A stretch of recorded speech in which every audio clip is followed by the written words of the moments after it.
Hello and welcome to The Spirit Safe. My name's Rob. Thank you very much indeed for joining me. What do we have this time? It's not a single malt, it is a blended Scotch whisky, the first one we've had on the channel this year. It is the Johnnie Walker Black Label.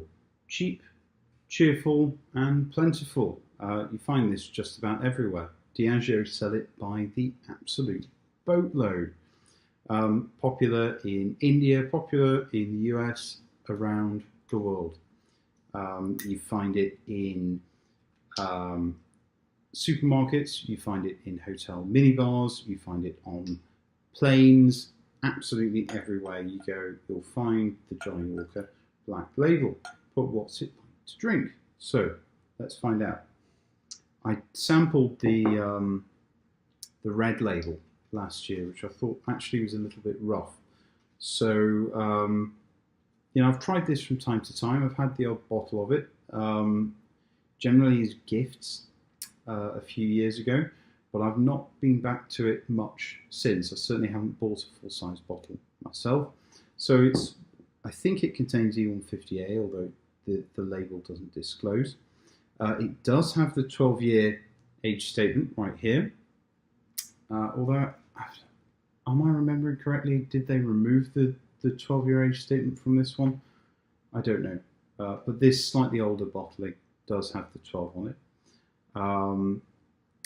I think it's chill filtered. It's bottled here at 43%. I thought the UK versions were always at 40, so it might be the fact that this is a North American version that it's come out here at 43.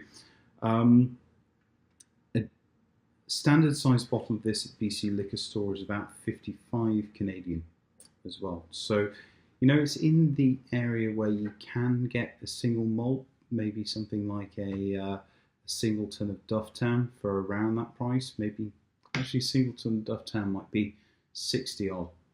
I'm not sure. Anyway, it's about double the price of the red, which I tried last year and didn't really like.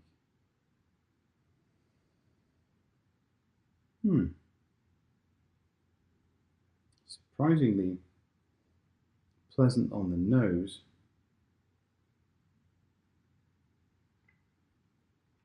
Got a spicy, peppery note to it, but rather a lot of sherry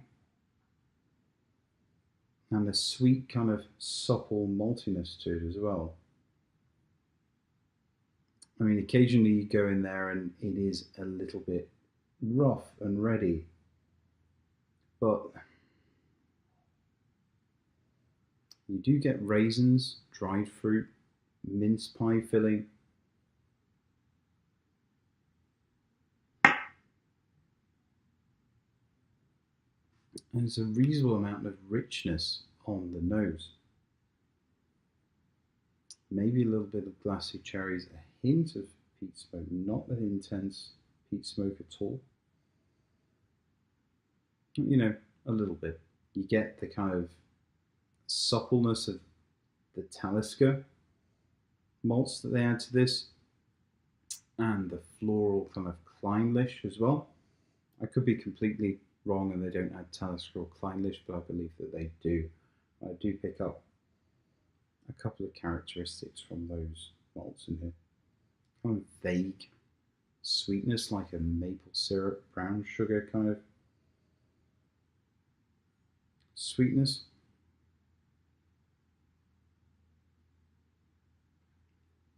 Vague kind of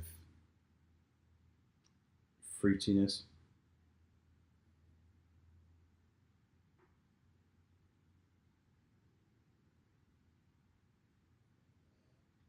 But yeah, the nose isn't bad.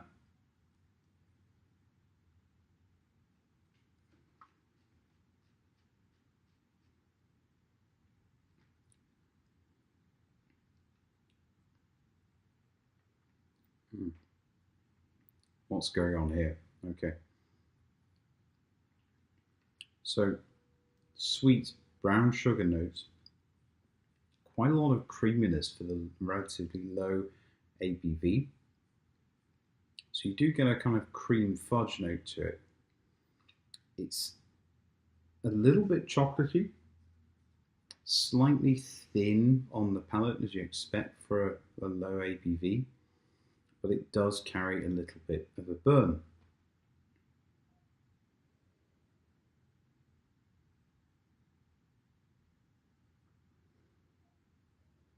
Much more mixed spice coming through on the nose now.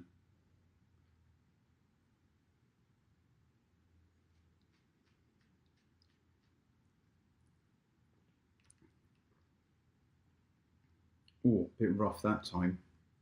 And as for the finish, the first time I took a sip of this, it went from okay in the arrival to awful to really chocolatey like a Lagavulin, and then awful again. And as we speak, got a really metallic note in my mouth, which will probably fade away to maybe something quite nice, or it will just think it's left me actually. Yeah, unusual this one.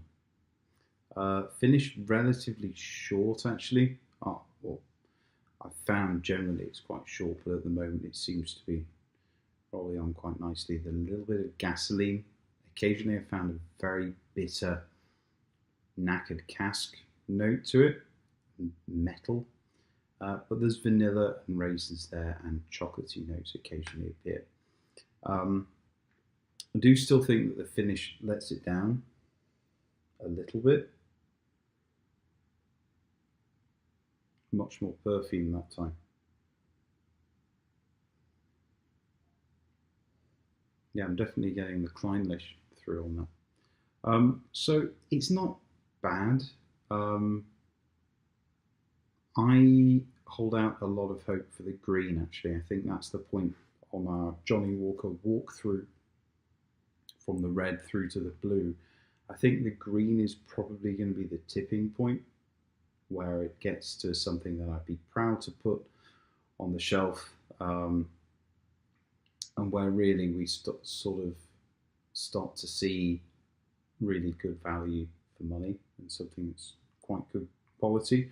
This I think is a little bit rough and ready. It's not quite there for me, but you know, somebody bought me a bottle of this, I wouldn't pour it away. I would drink it and enjoy it. So if you're looking for really the very best blend, I'd probably go a bit further afield than this. But if you've got a bottle at home that maybe you received as a gift, crack it open, drink it, enjoy it, and try to pick out some of the unusual malts that are going on in the Johnnie Walker range. That's how I've enjoyed it. Anyway, this has been the Johnnie Walker Black Label. Thank you very much indeed for joining me. Like, comments, and subscribe as usual. I really enjoy receiving your comments, and I hope to see you again soon. Cheers. Bye bye.